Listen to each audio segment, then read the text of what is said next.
Programme let's talk اور میں انجم رضوی خواتین وزارتی پروگرام آپ لائیو ملاحظہ کرتے ہیں، اور اس پروگرام میں میری کوشش یہ ہوتی ہے کہ میرے ذہن میں کچھ سوالات جو آتے ہیں اور کچھ جو آپ مجھے ای میل کے ذریعے سے بھیجتے رہتے ہیں، ان سارے سوالات کے جواب تلاش کیے جائیں، اور اگر پروگرام کے ختم ہوتے ہوتے سارے جوابات نہیں بھی ملتے تو کم از کم ہمارے جو سوچ کے زاویے ہیں وہ درست سمت کی طرف گامزن ہو جائیں، تو شاید آگے چل کے ہمیں بہت سارے سوالات کے جوابات مل بھی جائیں۔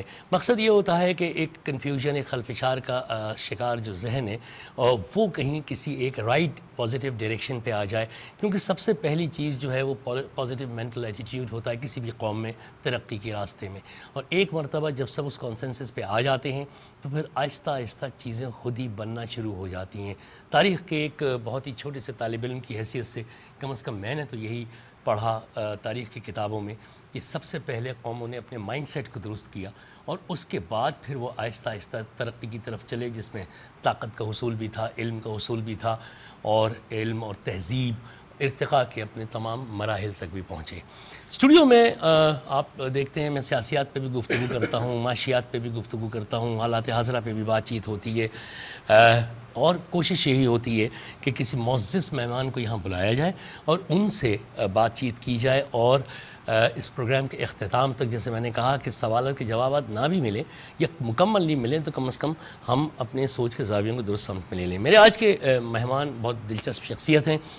پچھلے کچھ پروگرام سے اسلام آباد میں چونکہ وہ قیام پذیر ہیں تو میں ٹیلی فون لائن پہ ان کو لیتا رہتا ہوں اور ان سے گفتگو بھی ہوتی ہے۔ آج وہ اسلام آباد سے کراچی تشریف لائے تھے اور میری درخواست پہ انہوں نے اسٹوڈیو آنا بھی زحمت کی ہے۔ یہاں پہ آپ کا تعارف کراتا ہوں، سابق ڈائریکٹر جنرل انٹیلیجنس بیورو، سابق سفیر پاکستان برائے سری لنکا، 40 سال سے پاک فوج، ڈپلومیٹک حلقے اور ان سب سے کمحق واقفیت بھی، سروسز بھی، بہت غور سے اقتدار کے کوریڈورز کو بھی دیکھا ہے، eyeball to eyeball contact enemy کا بھی دیکھا ہے، مسائل کو الجھتے ہوئے بھی دیکھا ہے، مسائل کو سلجھتے ہوئے بھی دیکھا ہے، اور خود بھی ایک بڑا فعال کردار ادا کیا ہے۔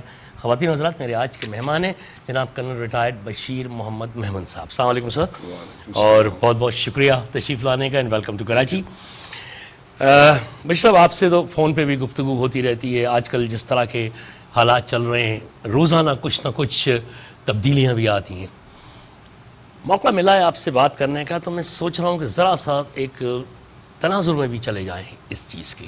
پاک امریکہ تعلقات، میرا جو آج کے پروگرام کا عنوان ہے وہ ہے پاکستان، امریکہ اور افغانستان کے تعلقات، کیا حقیقت، کیا فسانہ، اس میں متس کیا ہیں، فیکٹس کیا ہیں۔ فیکٹس تو ظاہر ہے آپ ہی ہمیں بتائیں گے کیونکہ 40 سال آپ کی سروس اور آپ بڑے کلوزلی اس کو دیکھتے بھی رہے، کہیں کہیں آپ پارٹ بھی رہے ہوں گے اس چیز کا ضرور۔ یہ جو امریکہ سے ہم نے دوستی کی، let's go back in 50s، بڑا بیر کا جو بیس ہم نے دیا، اور اس کے بعد وہ U2 رشینز نے گرایا، اور پھر سنا کہ برزنیف نے پاکستان کے اوپر ایک سرخ دائرہ کھینچا، یہ سب یہ۔ لیکن یہ بتائیے کہ ہمیں امریکہ سے اتنی دوستی کی کیا ضرورت تھی پاکستان کے قیام کے فوراً بعد کہ ہم نے امریکن انٹرسٹ کو سرو کرنا شروع کر دیا؟ بسم اللہ الرحمن الرحیم۔ رضوی صاحب، جس طرح آپ نے ابھی فرمایا کہ شروع کے دن سے، شاید ہم نے شروع ہی سے امریکہ کے ساتھ اپنے تعلقات استوار جس لائن پہ یا سوچ پہ کیے، شاید ہماری وہ سوچ اس دن سے ہی غلط تھی۔ آپ مانتے ہیں اس کو؟ میں بالکل اس کو کہ مانتا غلط ہوں، تھی؟ یہ غلط تھی۔ آپ کو رشیا نے بھی انوائٹ کیا تھا اور آپ کو امریکہ نے بھی انوائٹ کیا تھا، آپ دونوں کو اٹینڈ کر سکتے تھے، لیکن ہمارے اس وقت کی بھی لیڈرشپ نے بھی ایک کو بالکل زیرو کر دیا for whatever good reason. وہ سب ابھی اللہ کو پیارے ہو گئے ہیں، so we'll not go into those details, اور ہم امریکہ کے پاس پہنچے۔ ان کے ساتھ ٹھیک ہے شروع ہوا ہمارا تعلق، اور وہ کبھی ان کا ویتنام کی جنگ میں، کبھی کوریا سے، کئی دنیا میں سے جو فارغ پرزے ان کو مل جاتے تھے وہ ہمیں بخشش کر دیتے تھے، ہم بڑے خوش تھے۔ بلکہ اور آپ کی بات کو آگے بڑھاتا ہوں، ارلی 60s میں، لیٹ 50s ارلی 60s میں ہمارا جو پاکستان کو جو علاقہ ملا خصوصاً پنجاب کا، میں نے ایک جگہ اسٹیٹسٹکس میں پڑھا کہ یہ وہ علاقہ تھا جو گندم ویٹ انڈیوائڈڈ انڈیا میں نارتھ انڈیا تک سپلائی کرتا تھا. یعنی اتنی یہ زمین زرخیز تھی کہ گندم کی سپلائی نارتھ انڈیا تک صرف اس ریجن سے ہوتی تھی جو پاکستان میں پنجاب کا ریجن. کیا ارلی 60s اور لیٹ 50s میں کہ ہماری کلٹیویشن ختم ہو گئی تھی، کیونکہ اسی شہر کراچی میں جب یہ دارالحکومت تھا تو لوگوں نے یہ دیکھا تھا کہ اونٹ گاڑیوں پہ وہ میکسی پاک امریکن گندم لدی ہوئی تھی اور اونٹوں کے گلوں میں تھینک یو امریکہ لکھا ہوا تھا. کیا اس وقت ہماری کلٹیویشن زراعت ختم ہو چکی تھی؟ دیکھیں، میں خود ایک گاؤں کا رہنے والا ہوں اور میں نے خود دیکھا ہے کہ یہ ہر قسم کی فصل جو ہے جو آج کل نایاب ہو گئی ہے، یہ میرے اپنے گاؤں میں میری اپنی زمینوں کے اوپر ہمیں ملا کرتی تھی. زمین وہی ہے، لیکن ہم نے جس طرح اکثر آپ بھی سنتے ہیں، لوگ کہتے ہیں ہم نے اپنے کعبے کو چینج کر دیا ہے، ہم نے کعبہ کو چھوڑ کے ان کی طرف رخ کیا ہے. تو جب ہم نے کعبے کو چھوڑ دیا ہے تو میرے خیال سے اوپر والے کو بھی یہ چیزیں پسند نہیں ہوتی ہیں. وہ کہتے ہیں صرف میری طرف دیکھو، بے شک، اور مجھ سے ہی ڈرو. لیکن ہم نہ ادھر دیکھنا بھی ابھی ہم نے میرے خیال سے چھوڑ دیا ہے، ڈرنا تو ہم نے ابھی جو ہے وہ واشنگٹن سے ہم ڈرنا شروع کر دیا ہے. یہ بتائیے کمیونزم یا سوشلزم کیا اتنی خطرناک چیز تھا کہ جس سے ہمارے اس وقت کے حکمران ڈر کے اور امریکہ کے حلیف بن گئے؟ کیا یہ بہت خراب چیز ہے؟ مطلب ہمیں مارتی کوٹتی یا ہمارے وجود کو تباہ کر دیتی؟ ایک بہرحال ایک سسٹم آف لائف ہی تو تھا نا. جیسے کہ ہم کہتے ہیں کہ ایڈم اسمتھ کی تھیوری جو ہے کیپٹلزم کی، ایسی کارل مارکس کی تھیوری آف جو ہے اکنامکس کی ہے جو مارکسزم میں. تو ہم اتنا خوفزدہ کیوں تھے؟ دیکھیں، ہماری میرے خیال سے پھر میں اس پہ آ جاؤں گا، شاید آپ کے وہ کہیں گے میں کوئی مولوی نہیں ہوں، لیکن اللہ کا بڑا احسان ہے، اس نے مجھے یہ طاقت دی ہے، مجھے یہ موقع دیتا ہے کہ میں 5 وقت نماز پڑھتا ہوں. اس کے قرآن کو جو ہم پہ ہمارے لیے آیا ہوا ہے اس کو میں پڑھتا ہوں. اس میں بڑی صاف ہے کہ وہی والی بات کہ مجھ سے ڈرو، میری طرف جو ہے رخ کرو. یہ نظام جو ہے، اگر وہ نظام ہم نے چونکہ چھوڑ دیا ہے، ان کو ہم پکڑنے کی کوشش ہمیں سمجھ نہیں آ رہی کہ ہم کس طرف جا رہے ہیں. تو کمیونزم بھی ایک نظام ہے، لیکن وہ نظام اس کے اندر انہوں نے اپنے بڑے، ہماری طرف نہیں ہے کہ ہم جو ہیں پہلے دیکھتے ہیں کہ بجلی کا کیا ہو رہا ہے، بجلی کی شارٹ فال 7000 پہنچ گئی ہے، پھر ہمارے لوگ بیٹھ جاتے ہیں بھئی کیا کرنا ہے، اور پھر سڑکوں پہ مظاہرے بھی کرنے لگتے ہیں. سارے لوگ ٹائر جلاؤ، گھر جلاؤ، گاڑیاں جلاؤ، یہ سارے چیزیں ہوتی ہیں. کمیونزم جو ایک سسٹم تھا، اور اس سسٹم میں ان کے 50 سال کا کم از کم ایک بریکٹ ہوتی تھی کہ اس میں ہم نے کیا کرنا ہے. نہ ان کی کسی کے ساتھ دشمنی تھی، نہ ان کی کسی کے ساتھ دوستی تھی. وہ اس کے مطابق جاتے تھے کہ کوئی اگر اس کے سامنے آ گیا اور کہتا ہے جی میں حاضر ہوں، اس کو کچھ نہیں کہا. اگر کسی نے کہا کہ نہیں، بیکاز ہمارا عقیدہ ہے، مسلمان ہیں، ہمارا ایمان ہے، ہمارا اللہ تعالیٰ، ہمارا ایک اپنا نظام ہے. اگر ہم نے وہ چھوڑنا ہے کہ ان کو فالو کرنا ہے، تو اگر آپ نے وہ کرنا ہے تو انہوں نے ہم کو بھی لینا تھا. اور ان کے بریکٹ میں ہم ابھی تک نہیں آئے تھے ٹل 1973، جس وقت ابھی آپ کا افغانستان جو ہے وہاں پہ اس پہ ہم آ جاتے ہیں. بالکل ابھی بات کروں گا. ایک چھوٹے سے بریک کا وقت ہو رہا ہے سر، ایک بالکل چھوٹا سا بریک ہے، بریک پہ جا رہے ہیں، بریک سے واپس آتے ہیں، اس گفتگو کو آگے کنٹینیو کرتے ہیں. خواتین حضرات، کرنل بشیر ولی محمد صاحب سے یہ دلچسپ گفتگو جاری ہے. کہیں جائیے گا، میں ایک بہت چھوٹے سے بریک کے بعد آ رہا ہوں.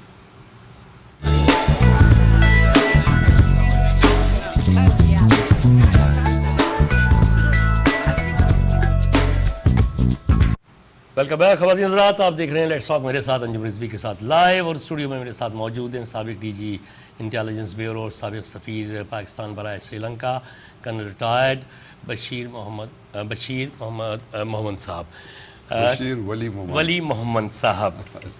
کل صاحب، اب بات یہاں تک تو آ گئی کہ چلیے بڑوں نے غلطیاں بھی کی تھیں، یہ بیچ میں یہ جو ایک لیڈ بیک ایٹیٹیوڈ آیا، مثلاً ہماری مسلح افواج ایوب خان کے زمانے میں کہتے ہیں کہ اسپیئر پارٹس ہر چیز جو ہے امریکہ سے آنی شروع ہو گئی. یعنی ہم ان کے اتنے محتاج ہو گئے کہ اگر وہ کسی وقت بند کر دے تو ہماری تو دفاعی مشینری رک جائے گی. پھر سن 65 کی جنگ میں ہم نے دیکھا کہ امریکہ بڑا کر رہے تھے لیکن امریکہ ہماری مدد کو نہیں آیا. 17 روز کی جنگ تھی، پھر ہمیں تاشقند میں جا کے سب کرنا پڑا. مطلب یہ ہے کہ ہماری قیادت کو اس وقت یہ خیال نہیں آ رہا تھا کہ کوئی آلٹرنیٹ ویز ڈھونڈ لیں یا کوئی ڈائیورسیفائی ویز ایسے ڈھونڈ لیں کہ جس سے کہ ہم کم از کم اپنے قدموں پہ تو کھڑے ہو سکیں بجائے ریلائنس کے. بالکل آپ نے ٹھیک فرمایا ہے. ہم وہی جو کہ شروع کی غلطی ہے، اور ایک دفعہ اگر ایک مکان کی آپ جو بنیاد ہیں اگر اس کو غلط اس پہ ڈال دیں تو اس بڑا مشکل ہو جاتا ہے بڑے اسٹرکچر کو بعض میں ٹیڑھی ہی چلتی رہے گی. وہ جب بھی وہ ٹیڑھی ہی چلے گی. اور آپ نے بڑا ٹھیک فرمایا. ہم نے ایک اس کے اوپر بینک کیا. انڈیا جو تھا وہ ہر طرف سے آپ نے دیکھا نا جب دونوں کو کمپیئر کریں، وہ ویسٹ سے بھی لے رہا ہے، وہ سوویت یونین سے بھی لے رہا ہے، وہ امریکنوں کے اوپر بھی ہاتھ پھیر رہا ہے، ہر طرف سے تھا. ہم کسی ایک خانے میں پڑ گئے. 1965 کی وار جیسے آپ نے کہہ دیا، اس وقت تک یہ سارے کوریا وغیرہ اور اس کی پرانے مال ہمارے پاس پہنچ چکے تھے. 62 سے تقریباً اس میں ہمیں جو تھا وہ ویپن شیپن یہ جو مل رہے تھے. لیکن پھر یکدم 65 میں کہ آپ یہ استعمال نہیں کرو گے، یہ اس طرح کرو گے، and then there was a cut straight away. everything was blocked. we were told کہ ہم آپ کی یہ مدد کریں گے. C2 سینٹو وغیرہ جن معاہدے ہوئے تھے ہم اس میں کیوں ہم نے اس میں شامل ہو کے رشیا کو ناراض کیا، جو غلطی تھی ہماری.